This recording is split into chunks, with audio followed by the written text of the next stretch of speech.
Welcome back to Richmond Public Library Presents Full Steam Ahead.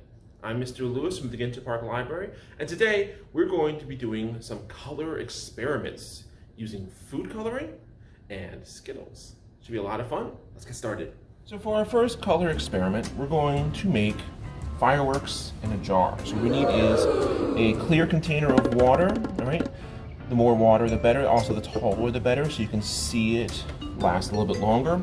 Going to need some oil, going to need some food coloring, something to mix everything together in, and something to mix everything with. So to start, what we need is a little bit of the oil. You don't want too much here, maybe a few tablespoons at most. Just like that. Okay, now we're going to want to add our food coloring directly to the oil.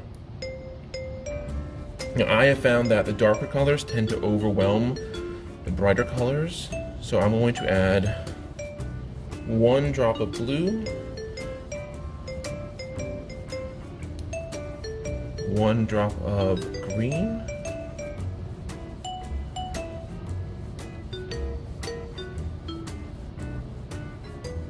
two drops of yellow, 1, 2, and 2 drops of red. 1, 2. Okay. So now already, if you'll notice, the oil is keeping the food coloring in its droplet form. All right. That's because the oil is so much thicker than the food coloring. It's actually acting as a seal. It's coating those drops of food coloring and keeping them from breaking apart. Okay. So now what we're going to want to do is want to mix this up a little bit, not too much, but you want it so that you have a bunch of tiny little drops and not just a couple of rather large ones. All right, a fork might be easier than this. I don't actually have a fork right handy right this second, but just something that will mix it up and break up those drops of oil. Okay. So it should look something like this now. All right, so we have a bunch of tiny little drops.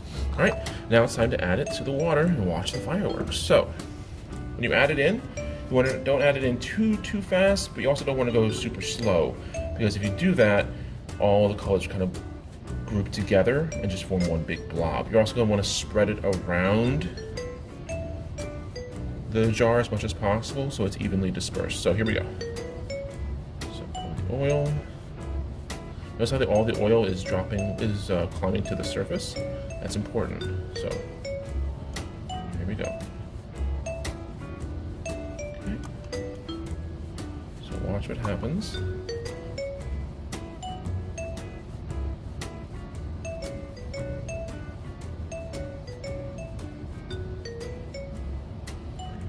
There, see?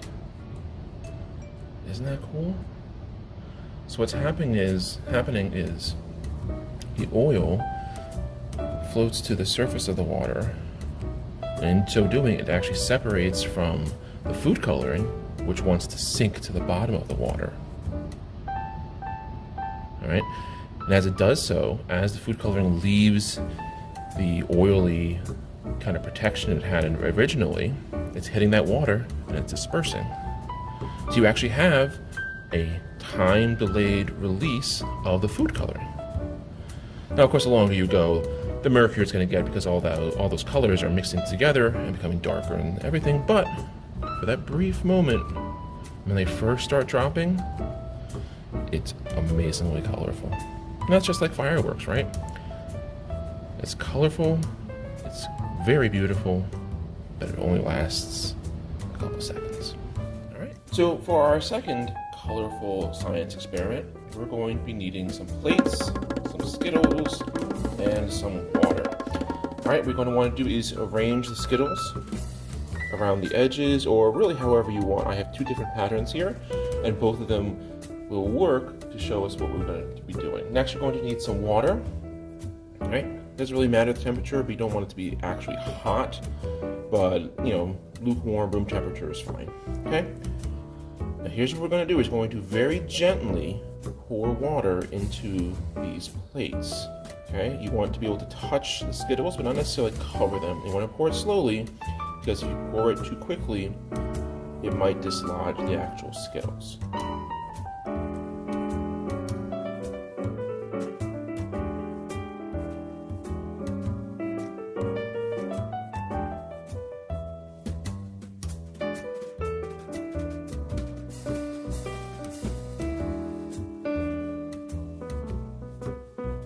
And there you have it. This is a fun little experiment. It's very easy to do, very simple. And you can make all sorts of different colors and patterns with it. And it's just a lot of fun in general. All right? So go out there, experiment, try new things, see what else you can do with food coloring and water, and see what kind of fun and interesting color combinations you can come up with. Thank you all so much for joining me today. We'll see you next time.